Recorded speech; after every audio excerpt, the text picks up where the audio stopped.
Karibu sana ndugu mtazamaji wa Baraka One TV.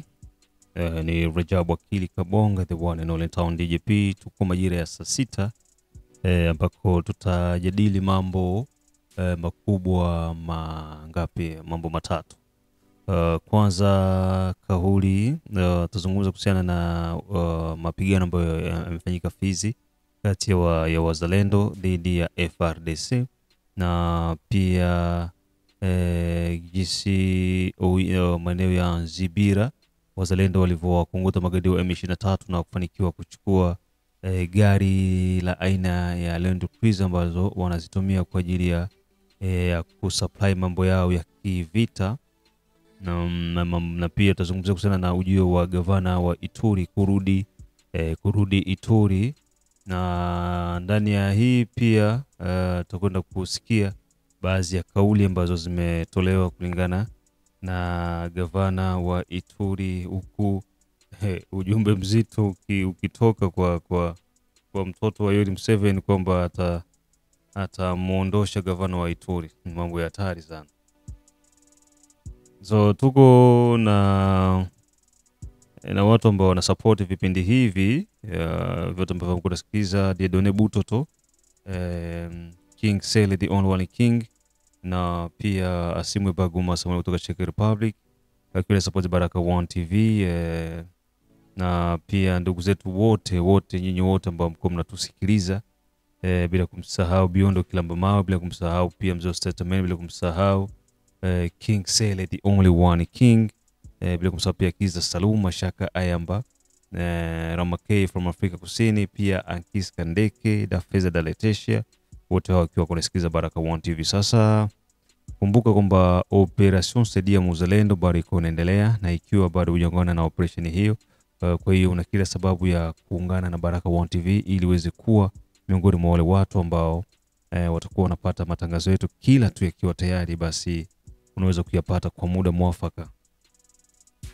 Na pia usiweze kutembelea Baraka One TV channel 2 ambako utakumbana na baadhi ya matukio yote ambayo tunayatengeneza kila siku asubuhi, mchana na mpaka jioni.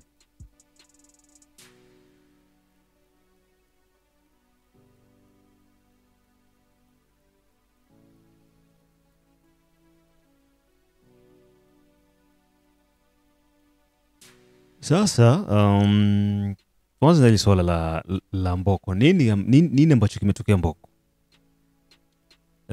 Nimeongea na ndugu yangu ambaye yuko Mboko, lakini ameweza kunitumia ujumbe kwa Kibembe, na anasema kwamba Mboko mambo yamechacha sana. Mboko yamechacha na vitu haviendeki kabisa, na kumesikika milio mikubwa ya risasi. Milio hiyo ilikuwa mingi, kata zote za Mboko zilikuwa ziko mvaina na risasi. Chanzo haswa cha mapigano haya ni nini? Chanzo ni FRDC kutaka kujirepositioni, sawa, kutaka kurudia tena kuchukua position zao, kuendelea kumiliki, kuendelea kuongoza city ya Mboko pamoja na sekteri ya Tanganyika. Sasa kile kitendo kimewachukiza wazalendo na kuambia kwamba kama mnataka kurudi kukaa kufanya kazi kwa pamoja is okay, lakini sio kwamba sisi tuondoke hapa tuwacheni nyinyi hapa. Hilo swala haliwezekani. Unaona, ni lazima tutakaa sisi wote hapa, tutafanya kazi sisi wote hapa. Sasa FARDC na wao pia wanasema kwamba na sisi hatutataka kukaa na nyinyi. Wewe nyinyi inabidi muondoke, muende, sisi tubaki tuko tunaongoza maeneo.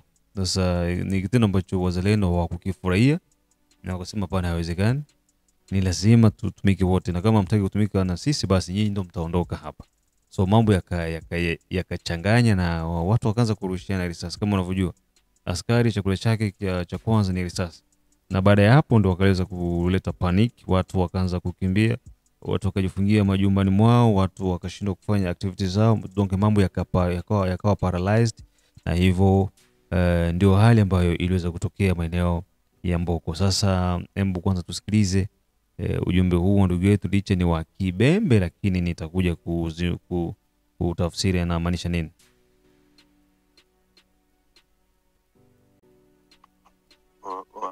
Masasi kabisa. Sasa mara ndio ko mpaka vino yolba ala tari. No tuli manyumba vino ala tolo to mongena bonkwara ama sasi yanja mpaka ni anya tuli masasi. Tatona manyanga ili mali masasi mbo kabisa. Hivi vansa wocho ala tari sana. Si akongo yuni na ndo watu wasawali manyumba. Yeah, huu ndo ujumbe kwamba hivi tupo ndani ya moto, tupo ndani ya risasi, ndo habari ambazo ziko, hatuelewi ni nini ambacho kiko kinaendelea. Kwa hiyo hadi watu wa Mboko wao baadhi yao hawajui nini ambacho kiko kinaendelea Mboko. Lakini kupitia B1 TV taarifa ndio hiyo ambayo inakuja, ni kwamba Mboko kumewaka moto wa wazalendo dhidi ya majeshi ya Jamhuri ya Kidemokrasia ya Kongo FARDC, na lengo likiwa ni hilo tu. Hilo tu ndo tatizo ambalo linawasumbua, nani ambaye atakontrol, nani ambaye ataongoza maeneo hivyo. Kwa hiyo ni jambo ambalo tunatakiwa tuwe tunaliangalia kwa makini sana. Mimi napendaga kuweka mambo haya kati ya wazalendo na FARDC. Unajua wazalendo na FARDC ni kitu kimoja, hatuna haja ya kujibizana. Lakini pia tukiangalia fact, wazalendo wako na haki ya kudeclare. Ushelewa? Ni miaka mingapi FARDC wako wanaongoza maantite, wako wana recevoir mataxe kupitia gouvernement, zinaingia wanakuja wanapata mishahara, wanajiendeleza kimaisha, lakini wazalendo wanaishi porini. Sawa? Miaka yote wako porini na wao ndio wako nafanya defense ya kweli ya nchi. Ushelewa? Niambie ni FARDC gani mwenye ashapewa rushwa na Joseph Kabila na M23 na akaikataa? Lakini wazalendo wako wanakataa rushwa za mamilioni za pesa. Na tunajua jinsi gani hapa walikimbia, na FARDC wakakimbia wakaacha mantite wazi. Ni tete wazalendo kama leo tuko hapa. Ushelewa? Kwa hiyo wazalendo wana haki ya kusema hatuna imani na FARDC. That's real. Na tuna support ile swala, wana haki ya kusema hivyo. Unaona? Lakini kitendo cha kujibizana kwa risasi, kwa kupigana risasi, hiyo sio solution. Solution ni watu kukaa chini meza moja na kuzungumza. Sisi wote ni watoto wa moja, lakini mtoto akiwa na tabia mbovu inabidi arekebishe tabia zake. Unaona? Kwa hiyo hapa mimi siwezi nikaosema vibaya wazalendo ama nikawazungumzia kwamba wamefanya makosa. No, makosa ni kwa FARDC wao ambao wako najiona wao ndo wako juste. Unaona? Hapo kuna kitu kimoja, FARDC kuna kuwa na kalika kiburi kwamba sio ndo armée nationale, kwa hiyo si ndo tuko na droit ya kufanya hiki na hiki na hiki. No, muko armée nationale mais vous avez fui. Unaona? Les patriotes ont résisté. Bino bokima kibitumba. Biso bazalendo nde totikala ki awa. Tobunda ki awa. Tie nemi akota kite. Fro wana ya Luvungi na Luvungi Sange partout muple na Ruzizi. Biso nde tozalakiwa. Bino bokima ki bosi bozwi mbongo ya barebele bokimi kaka. Destination wapi na Nikalemi. Mlipanda hapa mabatu zinayala fulu arme. Ona arme gisi kuna kimbia. Ona gisi jeshi kuna kimbia. Iko na bunduki zote bien équipé, mais ils ont fui. Les wazalendo ont résisté. Sasa leo mnakuja tena sema mtupatie mantite tu gérer. Non, c'est pas possible. C'est pas possible. Kwa mwe mkae tungoe kwanza tuone situation iko naenda kati ya serikali na M23 kule Doha na Washington. That's it. Tunangoja tupate solution, après solution ndo tuone okay pare yetu iko wapi bazalendo. Est-ce que tuko rekoni? Tuko na pare yetu? Tunapachia venu. Ama tunazimika na pamoja. Mais si ne sont pas reconnus, là on verra quelque chose. On verra autre chose. Qu'est-ce que nous allons faire? Voilà. C'est ça. Kwa hiyo ndio situation ambayo ilitokea Mboko, lakini mpaka sasa hivi nimeambiwa kwamba hali iko shwari, wameweza kutulia na mambo yanaenda kama kawaida.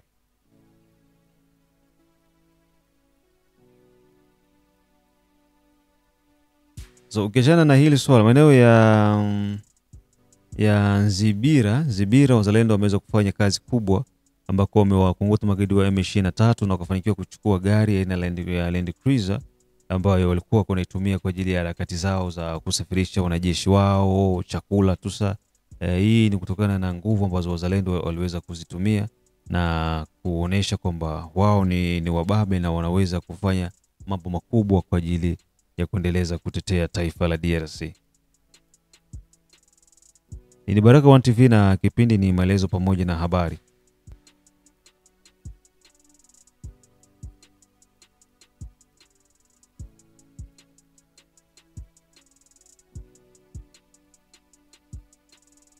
Tukiingia mkoani Ituri ambako gavana wa Ituri Luboya Kasha Majoni, Luteni Generali Luboya Kasha Majoni ameweza kuwasili Ituri akitokea Kolwezi kwa sababu baada ya kazi kubwa ambayo alifanya aliweza kuitwa Kinshasa. Akaenda Kinshasa, baadaye akaenda moja kwa moja Kolwezi ambako kulikuwa kuna mkutano wa magavana na serikali ya Kongo iliweza kutenga kuwa nafanya mikutano yake ya kila mwaka ya magavana sehemu mbalimbali. Rais aliweza sema kwamba atakuwa anachunguza magavana kila baada ya miezi mitatu. Anaita magavana wanakaa, wanajadiliana jinsi nchi inaenda, nini kifanyike. Na tumeona hata rais wa DRC aliweza kupokea gavana wa Kivu Kusini Jean-Jacques Purusi na waliweza kuzungumza naye mengi tu, huku akimwahidi kwamba vita inakwenda kuisha na mambo yatakwenda kubadilika. Sasa gavana wa Ituri Luboya Kasha Majoni baada ya kuweza kurudi mkoani kwake alipokelewa na maelfu ya wanawake, wanaume, vijana, wazee, huku wakiwa na hamasa ya kumwona. Unajua gavana wa Ituri ni mmoja kati ya magavana ambao wako wanafanya kazi kubwa sana. Sasa kile ambacho kinanitia wazimu ni kwamba mtoto wa Yoweri Museveni Muhoozi Kainerugaba anafikia mpaka hatua ya kuzalilisha Kongo kwa level hii. Unaona? Katika baada ya swala la wazalendo, kuzungumzia wazalendo tusa nini, amesema kwamba gavana wa Ituri lazima aweze kuondoka. Gavana wa Ituri aweze kuondoka. Kwa hiyo wao watamlinda president. Felix is safe, we protect him. Lakini Luboya Kasha Majoni lazima aweze kuondolewa. Wanani watamuondoa? UPDF. Sasa gavana wa Ituri yeye haya yote hajali wala hayawekee maanani. Ambacho yuko nafanya yeye ni kuweza kupambana kwa ajili ya bien-être ya Ituri. Kuna shutuma nyingi ambazo zilikuwa zinatoka hapa kusema kwamba viongozi wengi wanajikita sana kwenye biashara, kwenye madini, kwenye nini. Lakini yeye kauli zake amekuwa akiomba kwamba mimi sina hata mashine moja ya kuchimba dhahabu. Sina hata business yote ila niko nafanya. Mimi ni mwanajeshi. Mwanajeshi yako mfanya biashara. Mwanajeshi yeye anafanya ulinzi. Sawa? Analinda nchi na raia pamoja na mali zao. Na wakati wa amani mwanajeshi anahusika katika kufanya kazi za kijamii kwa ajili ya maendeleo ya nchi, lakini sio biashara. Unaona? Kwa hiyo niko hapa na nashukuru sana kuona kwamba mko pamoja na mimi, na endapo serikali itakuwa tasema kama niondoke hapa Ituri, basi mimi nitaondoka. Unaona? Nitaondoka, lakini ambacho niko nafanya ni kufanya kazi yangu nikiwa kama mwanajeshi ya kulinda amani ndani ya Ituri. Na ndio hicho ambacho niko nafanya. Siwezi kurudi nyuma, lazima nitetee Ituri na niweze kuisimamisha ili Ituri iweze kuwa salama. Maana tuna watu wengi ambao wanatamani kutuvamia, lakini kwa uwezo wetu kwa pamoja tutapigana na imani kwamba tutakwenda kushinda. So hayo yalikuwa ni maneno ya Luboya Kasha Majoni alipopokelewa na wananchi wa Ituri wakati tu anatoka huko maeneo ya Kolwezi. Na huo ndio mwisho wa matangazo yetu ya mchana huu wa saa 6 kupitia Baraka1 TV. Mengine tukutanane saa 9. Saa 9 tutakuwa na mengi ambayo tutajadili Muhoozi Kainerugaba na ujumbe ambao wazalendo wamemtumia. Na pia swala lingine kuchanganya kwa majeshi ya FARDC na M23. Kina Kamera na wengine wanahusika sana katika huu mpango wa kutaka M23 iingie mu FARDC. Tukutane majira ya saa 9.